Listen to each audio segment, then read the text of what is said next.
Namaskar everyone and welcome to the Geeta Satsang for today. So let us start with the Prarthana. By the Guru's grace and the will of Shri Krishna, we have all assembled for this Geeta Satsang. May we have their guidance to be able to learn and adopt the things which will help us to grow spiritually. Let us chant the Shlokas. Vasudeva Sutam Devam Kamsa Chanuramardanam Devaki Paramanandam Krishnam Vande Jagadgurum Krishnaya Vasudevaya Haraye Paramatmane Pranatah Kleshanashaya Govindaya Namo Namaha Namostute Vyasa Vishala Buddhe Ullara Vindaya Tapatra Netra Yena Tvaya Bharata Taila Purnaha Prajwalito Jnanamaya Pradipaha Ramanujadaya Patram Jnana Vairagya Bhushanam Srimad Venkatanathaaryam Vande Vedanta Deshikam Yo Nityamachyuta Padambuja Yukma Rukma Vyamo Atastaditarani Trinaya Mene Asmad Guror Bhagavatosya Deika Sindhoho Ramanujasya Charanau Sharanam Prapadye. So with prayers at the lotus feet of the Acharyas, let us start our topic for today.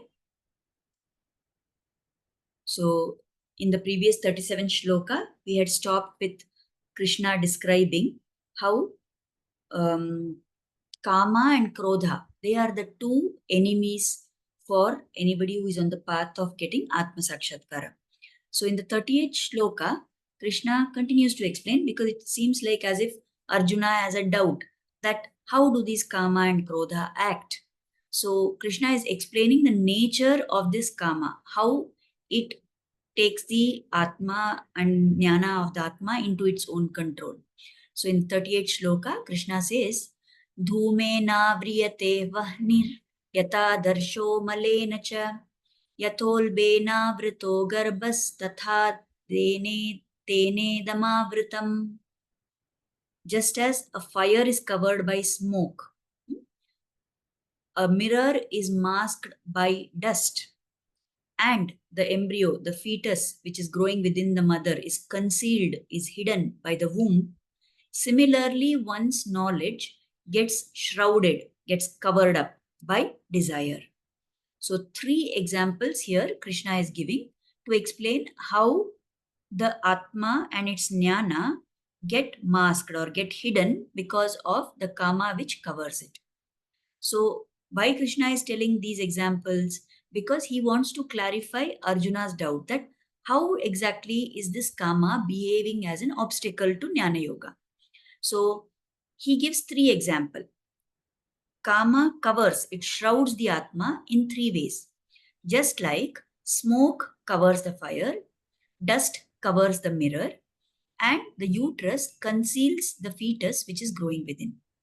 So there is a reason why Krishna has chosen these 3 examples. He could have just said the Atma is covered by Kama as just like one of these.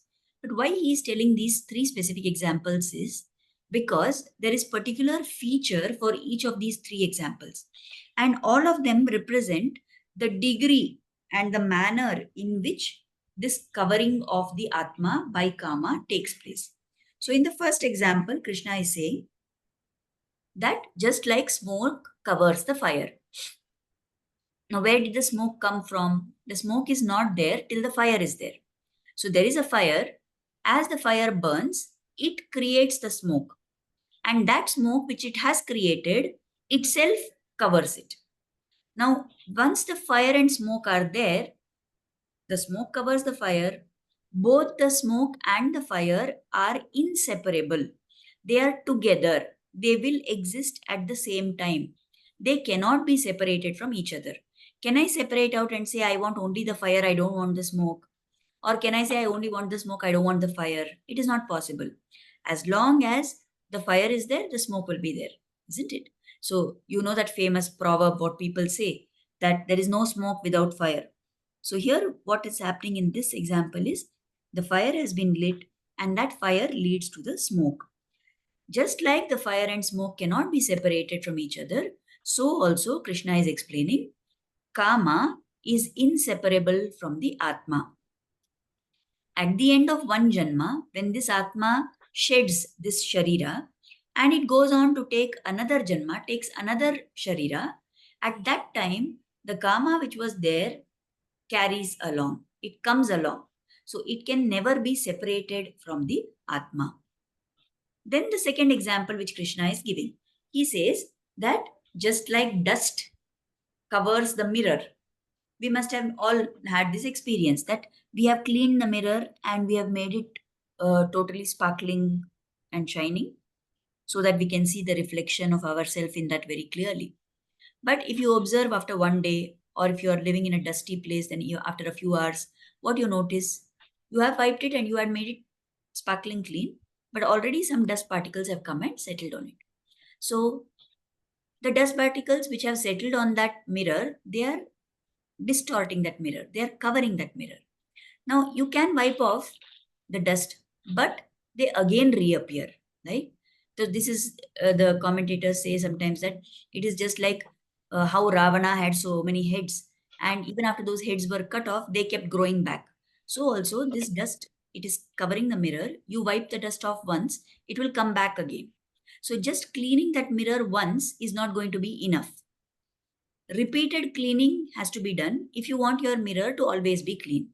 So also, Kama is like the dust particles which cover the mirror, which is like our Atma. So if you clear it once, it is not enough. It is going to come back again and again.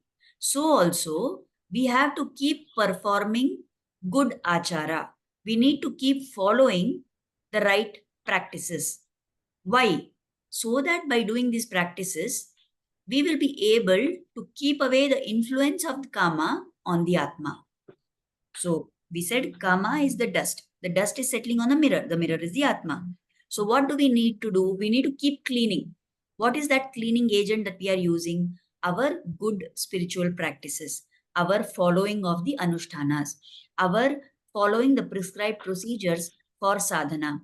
These are the cleaning procedures. So if we want to keep that mirror completely clean at all points of time, then it is important for us to keep cleaning it. Similarly, we have to keep performing all the acharya, all the anushtanas, so that we keep the influence of kama away from the atma. The third example that Krishna has given is that of the baby, the embryo, the fetus, which is growing within the womb of the mother. So that fetus is hidden inside the womb. So also the Atma is covered by Kama. So here what is the comparison that is made? The fetus or the embryo is the Atma. Now that fetus is covered by the uterus, by the womb. So this Atma is covered by Kama. Now why is this example given? To show the nature of this Kama. To show that now when the child is going to be born, just by itself, the baby will not be able to come out. There has to be some external force which is applied, which is going to push that baby from inside the womb to into the outside world. So similarly, so we need some external force for the process of the baby to take birth. What is that external force? Either it is the contractions which are created in the mother's body naturally, or they are the contractions which are created by administration of certain medicines. So whether it is the natural push of the uterus itself or it is the induced contractions by some medicines, ultimately it is an external entity, an external force which is making sure that the baby comes out. So also, and that baby comes out pushing aside the womb. So also, if we want to get rid of this kama, which is covering our atma, no wonder, no doubt, we have to put in our efforts. But if completely that kama has to be removed, the obstacle has to be destroyed, then there has to be an external force. What is that external force? That is the Lord's grace. So The Atma wants to assert its jnana. The Atma wants to overcome the effect and influence of karma. But only that desire of the Atma to do that is not going to be enough. There has to be the external force of the Lord's grace, the Lord's anugraham, which is required to destroy karma. So, by giving these three examples, Krishna has made it very clear to Arjuna that what is the nature of this karma? How does it act? How, sorry, what are its characteristic features?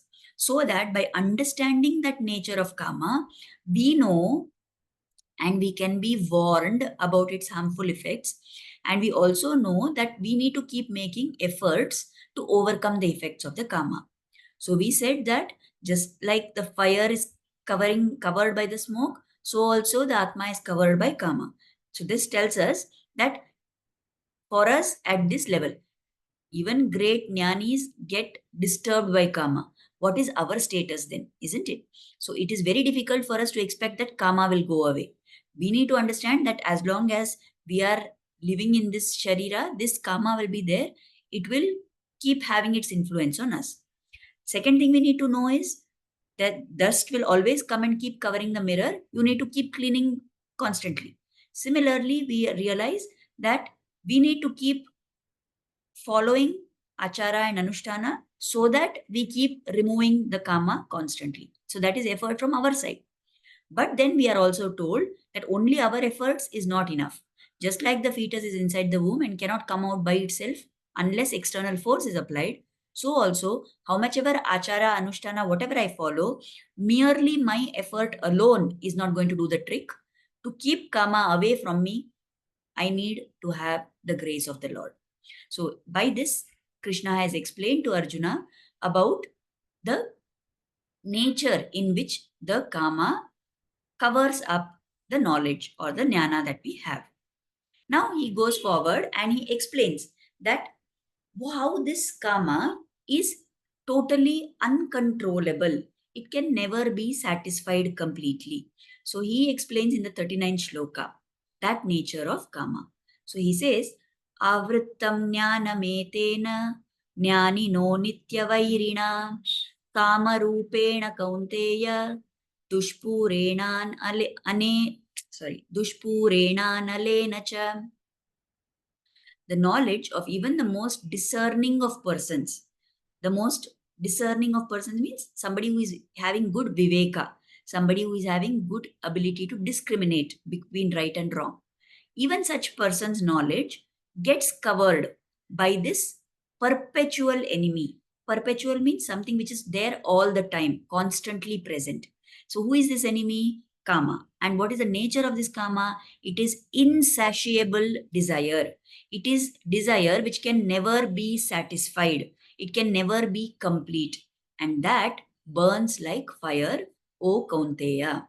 So Krishna is explaining to Arjuna that don't think that if you have some desire and you think that you will fulfill it, it is going to get over at some point of time. That karma is totally unsatisfiable. You can never reach the end of a desire by keeping on satisfying that desire. It burns just like the fire does. We have seen how fire burns, isn't it? So like that, this karma will burn up everything. So here the stress, the emphasis is on this part, this aspect of karma where we cannot satisfy it ever. Now this karma is so overpowering, it prevents the atma from thinking of itself. Now this atma is of the very nature of jnana, isn't it? So why is the atma not able to realize that atma jnana? Because it has got lost in experience of the senses. Where does this desire for the experience come? It comes from karma. So always, if you have noticed, whenever there is something that we want and we want it very badly, right? Then until that desire is fulfilled, our mind will keep running around that only. Our mind will keep hankering after that only. Now, the minute that desire is fulfilled, suddenly you find that you don't really get so much joy out of that, or that joy what you got out of that is not constant and continuous. So what happens next? Do we realize that, oh, running after desire is not good? No. because that jnana is covered up by kama. So what happens? The minute the joy, the pleasure from one desire being fulfilled, the minute that pleasure starts reducing, immediately our mind starts hankering after the next desire. So you were running behind one particular object. You got that. Now you run behind something else, right? So like this, constantly running behind this and that, and especially that which is not attainable, that becomes the root cause of our unhappiness. And what is pushing us into this cycle? It is karma. So the word anala, which has been used in this shloka, right? Dushpurena nalena cha. So that anala that they are talking about means, nala means something, feeling that something is enough. Anala means never having that sense that this is enough for me. Unquenchable, something which cannot be satisfied. And that is why this word anala is used for fire, because we have seen how fire burns.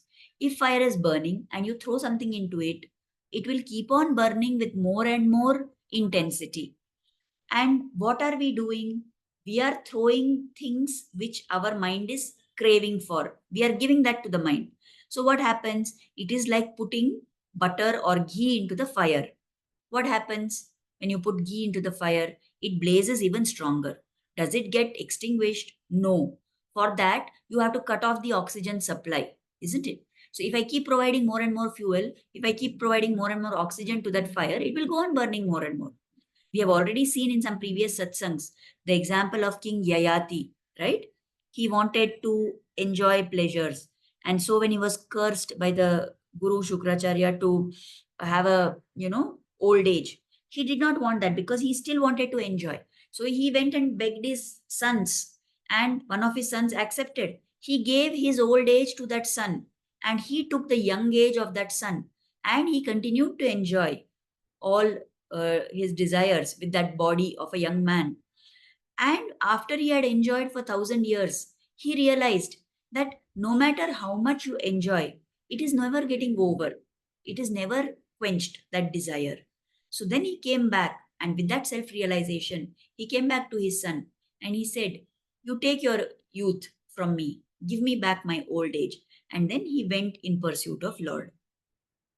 So this desire has this nature, but then we must be very cautious, because have we noticed how ironical it is in our own life that what kind of desire is insatiable and what kind of desire gets satisfied very fast? If somebody says, "I'm going to Tirupati, I'm going to some other temple," then I come along with me. Why don't you join me? What we will say, "Oh, I just went last week," if it is somewhere close by. "Oh, I went just yesterday. I went last month. I went last year." Hmm? That desire for visiting God's temple to take darshan of the Lord is not an insatiable desire, isn't it? That gets satisfied very quickly. But suppose something tasty has been cooked for dinner now. Now, will I say, "Oh, I already had my lunch in the evening. Oh, I already had my breakfast in the morning. I don't want to eat now because I've already eaten." Do we say that? No, because that desire coming from the tongue, from the sense organ. So this desire to visit the temple, that is something which will arise out of atma. But that gets covered. Who will go to temple? It is already late now. It feels like it is going to rain. The temple will be crowded on this day. I went yesterday. All kinds of excuses come up. Why? Because this desire for worldly things. I have to watch my serial. I have to do my housework. I have to complete this task. All these things, they appear more important to us.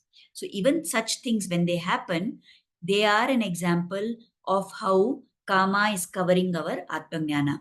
So we have to be aware and alert about this and realize that this atma is very easily taken over. It is overwhelmed. It is overpowered by kama.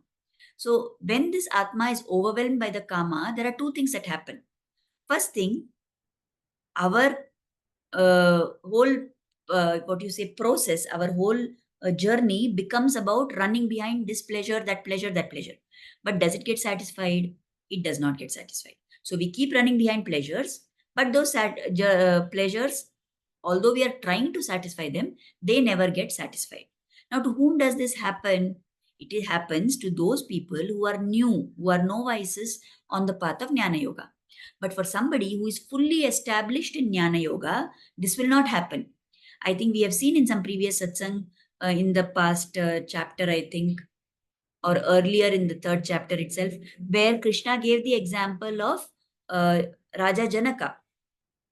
Now, Janaka was a Raja Rishi. Janaka was a king. He was totally involved in running his kingdom. And yet, when he sat in Yajnavalkya Rishi's ashram and there was a news that came that there's a huge fire and everything is burning, he sat quietly there because for him, there was nothing. He had true understanding that all this is only of this external world. It is not for my atma. So he had that kind of, we can say, a lack of worldly desires. Why was that? Because he was fully established in jnana. So to such people, this being overwhelmed by kama will not happen. But to whom does it happen? It happens to those who are just new, or those who are not sthira, those who are not established firmly in that jnana yoga. I think we've seen in some previous satsang, I remember telling about this story of one rishi called Saubhari Muni, who was meditating in the water. He had so much tapas capability that he was sitting submerged under the water in the river and he was doing dhyana. Just one instant, he opened his eyes and he saw these fish mating and running around with their children, and that was enough to awake that desire for sense pleasure in him also. So, what would we say about Saubhari Muni? He was not someone who was established in that path of Jnana Yoga completely. That is why he got disturbed. Now, Saubhari Muni was such a great Muni, and that happened to him. Where are we?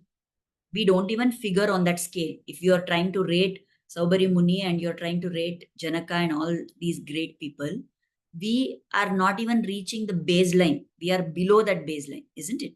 So, what will be our status? We need to remember this fact that always there is going to be a fight. There's always going to be a struggle between our Atma trying to establish its own jnana and Kama, which is trying to cover that jnana. So the commentators gave an example. They say, any habit, like say smoking cigarettes, don't people know that smoking cigarette is bad? They have that jnana. They have, like, forget Atma jnana, even for worldly things. We have the knowledge that smoking cigarette is bad. There is, in fact, even a big label which is put on that pack. It says, don't smoke, it is injurious to health. But why do people still smoke then? Because that karma comes into the picture. It says you're getting such a big kick from smoking the cigarette. You're getting such a high. You're able to control your anxiety. All of which are not true, of course. They don't work in the long term. But that enjoyment aspect comes into the picture. Karma tells you, enjoy what is there. Nothing is going to happen. And so people give in to that desire.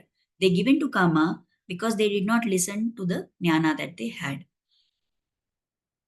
Now, going further, little more Krishna is telling in this 40th shloka about what are the tools, what are the instruments through which this kama acts. So, in the 40th shloka, he says, Indriyani manobuddhir asyadhishtanamuchyate etair vimohayatyesha, etair vimohayatyesha jnanam avritya dehinam. So he says, the senses, the mind, and the intellect are said to be the breeding grounds of desire. Through them, through the senses, through the mind, and the intellect, kama clouds one's knowledge and deludes the embodied soul. So when we say breeding ground, what we mean by breeding ground? We normally say breeding ground of mosquitoes. That means a place where these mosquitoes are going to multiply and reproduce and grow very fast. So, like that, for this kama, the breeding ground, the place or the method, the means through which this desire is becoming so much and so much stronger, what are those? The senses, the indriyas, mind, the manas, and intellect or buddhi. Through all these media, that kama which is there clouds one's knowledge. It covers up the jnana that we have, and it dilutes the embodied soul. It causes confusion and it creates a wrong idea for this jivatma.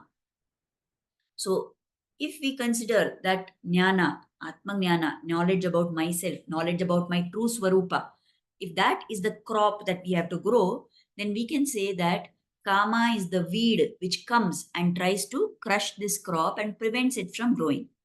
Now, Arjuna is wondering what is that tool, what is the instrument through which this kama is able to act. So, Krishna is telling him the indriyas, the manas, and the buddhi. Now, actually speaking, these have been given to us by the Lord Himself. Why have they been given to us? They have been given to us so that we can use them for atma sakshatkara. But what has happened? Kama has taken them under its control. Our atma is not able to harness the energy of these indriyas, the manas and the buddhi. And instead, kama has taken over all these things. So when our atma gets deluded, when the atma is confused about what is real and what is not real, that is a delusion. So when that atma gets deluded, firstly, it starts seeing itself as the body. It loses the ability to distinguish itself as being separate from the body. You remember we studied in the second chapter about Sharira Atma Sambandha or the Sharira Atma Bhava. So this Sharira is the physical entity which is going to end at the end of this lifetime. But the Atma within is Nitya. It is going to exist in eternity. It has always existed. It will always continue to exist until such time as it attains moksha and goes to Vaikuntha to become an eternal servant of the Lord. So we need to understand that what is this Atma Sakshatkara?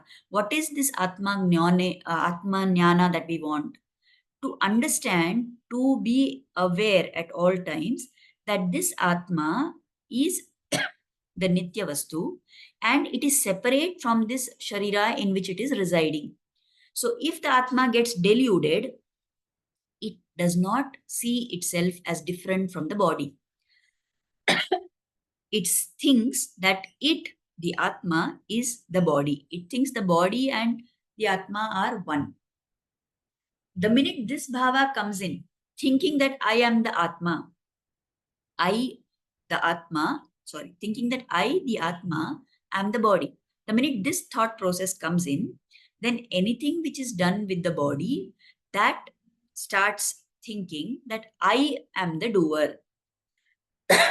This Sharira, this entity called I, everything is mine. Everything belongs to me. All things are happening because of me. I am the one who is doing everything. This kind of bhava comes in. Now, both of these are wrong and they take us away from God, isn't it? They take us away from Atma Jnana. They take us away from Paramatma Jnana. As long as if I can learn to see the Atma as being separate from the Sharira, then I realize that whatever is happening not because of me, it is happening because of the Lord residing within me. So I don't claim doership then. I don't have mamakara. I don't have kartritva bhava. I am able to do tyaga of all these things. But when the Atma is deluded, I'm not able to do all this. So then the ahankara comes into the picture, the mamakara comes into the picture, the kartritva buddhi comes into the picture, and all these are going to take us further and further away from the path of attaining moksha. So these are the things that Krishna has explained to Arjuna in these 3 shlokas. The overwhelming effect of kama and how it is affecting, through what it acts. So here we can take the example. How do we overcome now this effect of kama? If we want to overcome its, negative impact on our sadhana, then we need to think in terms of how are we going to keep this kama away.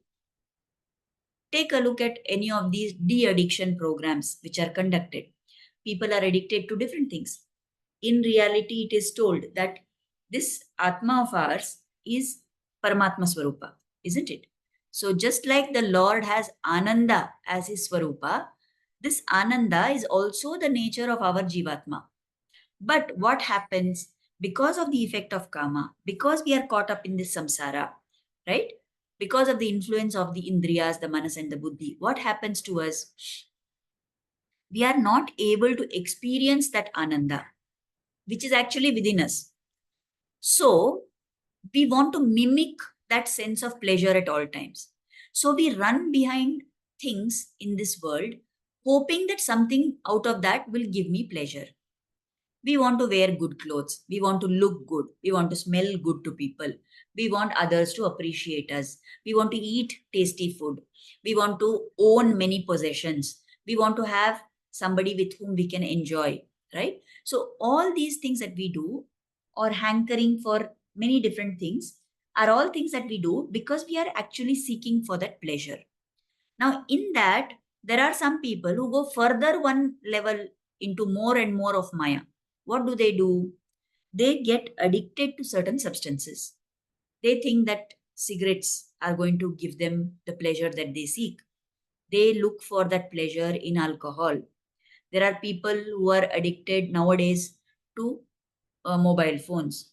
There are some people addicted to watching pornography. So, like this, whatever be the addiction, ultimately, what is that addiction? It is actually that atma which is screaming, wanting constant pleasure. Now, without realizing where we should seek that pleasure, people get addicted to different things. So, when you want somebody to come out of that addiction, what is done for the de addiction? We put them into a rehabilitation center. What do these de-addiction programs function based on? If you say somebody is addicted to drugs, narcotic drugs, and that person wants to get rid of that habit, what is going to be done to them? Will they be put into a place where those drugs are freely available to them? Definitely not. The idea is that you avoid contact with that substance being abused, isn't it? That is the first step. They will have withdrawal symptoms, they will have a lot of difficulties, but if they get past that stage, they will be able to develop some amount of willpower which will prevent them from craving that thing. So first thing is, cut off all contact with that abused substance, and then to make up for that lack which is there, you need to substitute something else. I think you may have heard that many people who have got used to smoking, when they quit smoking, they are told that instead you start chewing gum, right? So, what is meant to be done there? It is to substitute one harmless activity for the harmful activity. So, you give up that bad habit. So, you take some other habit which is going to keep your mind occupied so that you don't abuse that substance, right? So similarly, if we are now addicted to kama, we are addicted to seeking pleasure through these indriyas and mind and buddhi. So what is the approach that we can use to reduce kama? What can we learn from these de-addiction programs? First, avoid. So for that, avoid contact of sense organs with sense objects, and then substitute something else. Now, if my mind is running behind seeking happiness through these worldly objects, shift my focus to something which is the source of eternal pleasure. Who is that source? It is the Lord. Whether it is a Lord in the male form that we are looking at, or a Devi, whatever it may be, whoever is our Ishta Devata, we must use them as substitutes. See the irony again. They are the actual reality, and whatever is in this world is the substitute. But we have got used to what is in this world. So we are not able to focus on the Lord. Now we must make ourselves aware that this worldly pleasures, these sense pleasures, are pulling me down. They are keeping me away from my sadhana. So what I have to do is I have to put my mind and intellect and my indriyas to attach them to the Lord.